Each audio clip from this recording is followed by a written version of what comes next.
My dear students, good morning. I am teaching you chapter 3, Atom and Molecules. Atom and Molecules. आपने पढ़ा है इसके पहले material. Material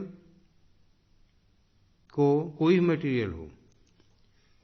material हो, अगर उसको हम तोड़ते जाएं, जैसे पेंसिल ही है, इसको हम तोड़ते जाएं और इतने फाइन पीस हो जाए, स्मॉलेस्ट पीस, जिसको हम दोबारा फिर दो भाग में न तोड़ सकें, उसी को हम कहते हैं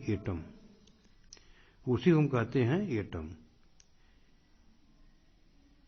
और एटम्स ही मिल करके बनाते हैं मॉलिक्यूल. दो एटम मिल गए, सपोज करो एक एटम ये है, एक एटम ये है. ये दो एटम मिल क्या बन गए? ये बन जाएंगे मॉलिक्यूल. और बहुत सारे मॉलिक्यूल्स इस तरह से, ये बहुत सारे मॉलिक्यूल्स मिलकर क्या बनाते हैं? ये एलिमेंट बनाते हैं. एलिमेंट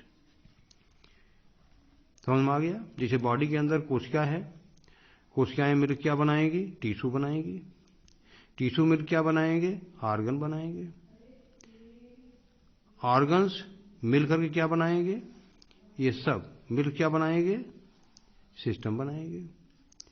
वैसे यहां पर एटम्स मिलकर के बनाते हैं मॉलिक्यूल्स, और फिर मॉलिक्यूल्स मिलकर के सारे मॉलिक्यूल्स, 1 2 3 मॉलिक्यूल्स हो गए, ये सब मिलकर के क्या बनाएंगे? एलिमेंट बनाएंगे. ये बेसिक फंडा आप क्लियर करो. एटम क्या है, मॉलिक्यूल क्या है, एलिमेंट क्या है.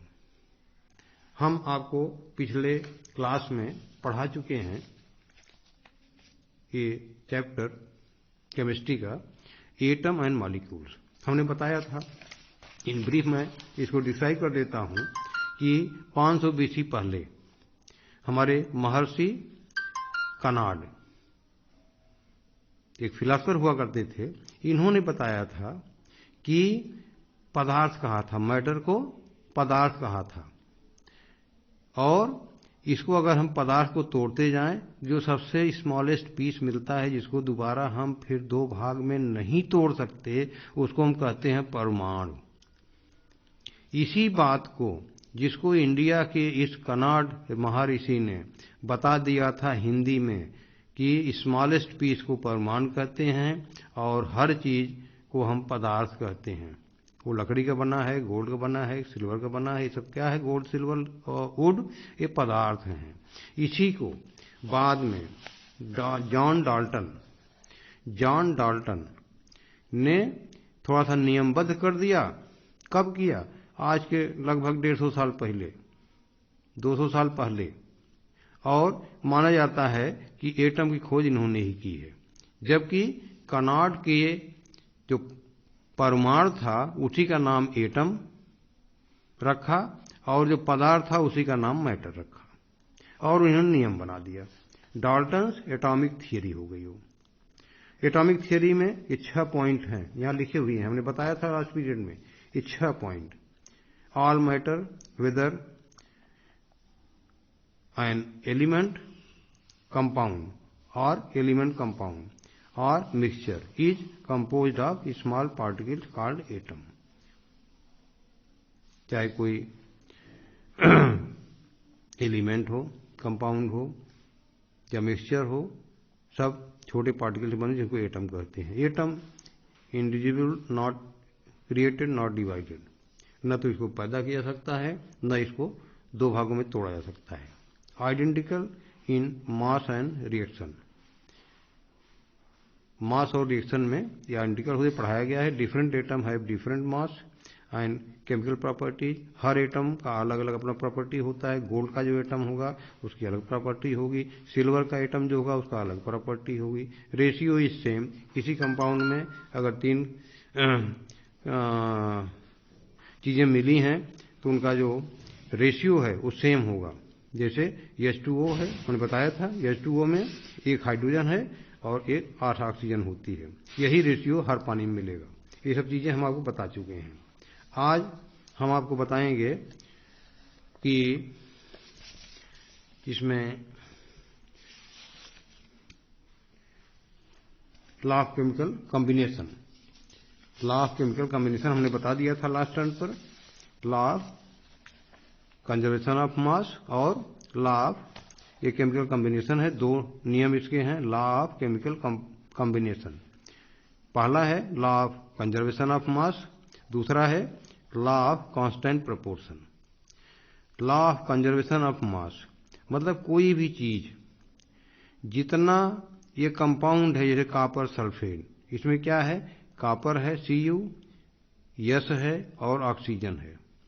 इसकी जितनी मात्रा लेकर के हम रिएक्शन कराएंगे, जब इनमें रिएक्शन के बाद हम तौलेंगे तो उतना ही वजन होगा जितना रिएक्शन के पहले था। इसी को कहते हैं कंजर्वेशन ऑफ मास। इनके भार मास में कोई परिवर्तन नहीं होता है।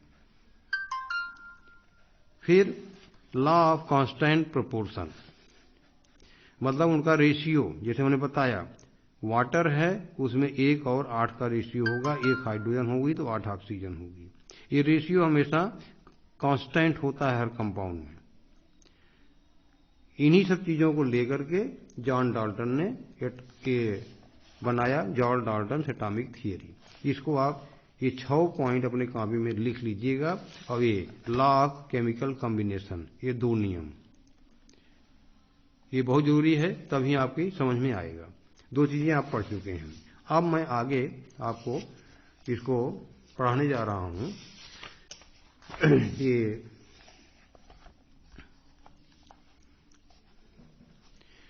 ये है जॉन डाल्टन का, यहाँ पर पिक्चर आप देख रहे हैं, यही है जॉन डाल्टन, जिनको हम कहते हैं एटॉमिक थियरी के यही जनक हैं, जॉन डाल्टन।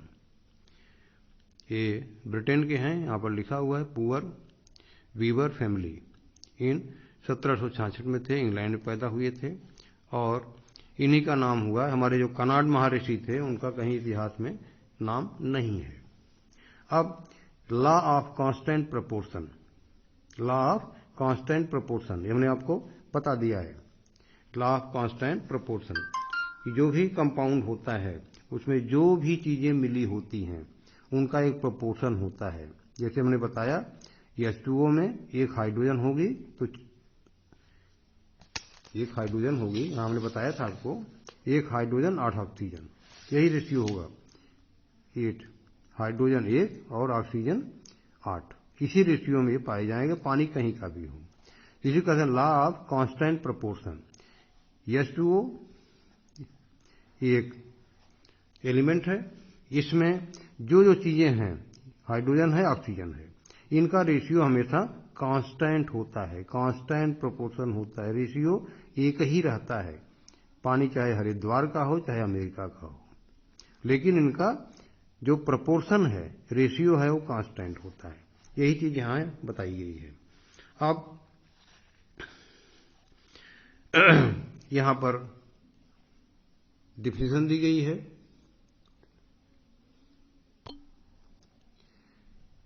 यहां पर आप देखिए डिफिनेशन दी गई है कि in a chemical substance the elements are always present in definite proportion by mass. ये डिफिनेशन हो गई किसका, लॉ ऑफ, इसी का लॉ ऑफ कांस्टेंट प्रोपोर्शन का, लॉ ऑफ कांस्टेंट प्रोपोर्शन की ये डिफिनेशन हो गई। इन ए केमिकल सब्सटेंस, कोई केमिकल सब्सटेंस से द एलिमेंट्स, जो उसमें एलिमेंट भाग लेते हैं, are always present in definite proportion by mass. अब इसमें जो है British chemist John Dalton provided the basic theory about the nature of matter. Matter का नेचर क्या होता है। Dalton picked up the idea of divisibility of matter, which was till then just a philosophy. He took the same atom as given by the Greek and said that the smallest particle of matter are atom. Smallest particle of matter is atom. समझ में आ गया? ये eraser है, ये तोड़ते जाए, ऐसा टुकड़ा मिले जिसके दो फिर टुकड़े हम न कर सकें, उसी को कहते हैं एटम। ये हमारे इंडिया के फिलासफर कनॉट ने पहले ही बता दिया था 2500-2600 साल पहले। तो इस तरह से ये इनका डाल्टन एटॉमिक थियरी, ये है डाल्टन एटॉमिक थियरी। इसमें ये सारी चीज दी गई हैं, 1 2 3 4 5 6, ये इनके नियम हैं। इसको आप कॉपी पे लिख लीजिएगा, बहुत जरूरी है।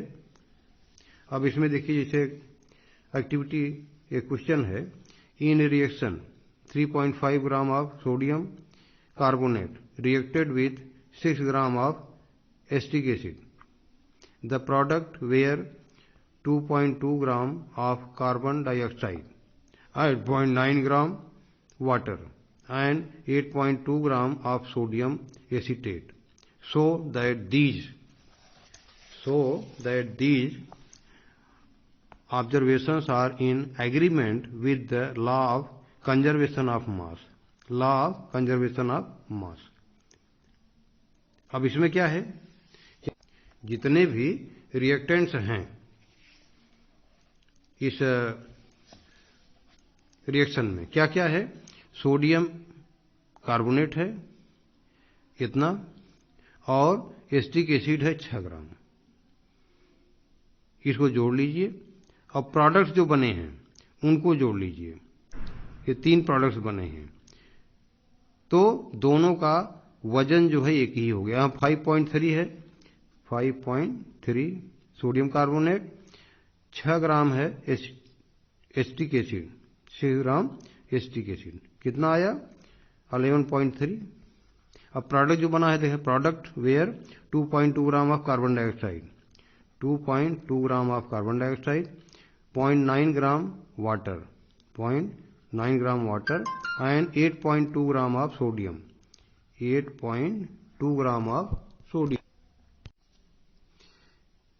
ये हो गया, इसको आप जोड़ लीजिए, 9 10 11 12 13 बन गया, 9 8 1 9 10 11 11.3। आप देखिए 11.3 ग्राम ये एलिमेंट कंबाइन किए, और 11.3 ग्राम इनका वजन रहा प्रोडक्ट का जो बना, तो दोनों बराबर हैं। इसी कहते हैं law of conservation of mass. इस प्रैक्टिकल से आप ये सिद्ध कर सकते हैं। तो यहां तक आप आज कंप्लीट कर लीजिए, और ये atomic what is an atom, ये पेज नंबर 33 पर है। इसको मैं नेक्स्ट चैप्टर में पढ़ाऊंगा। Thank you.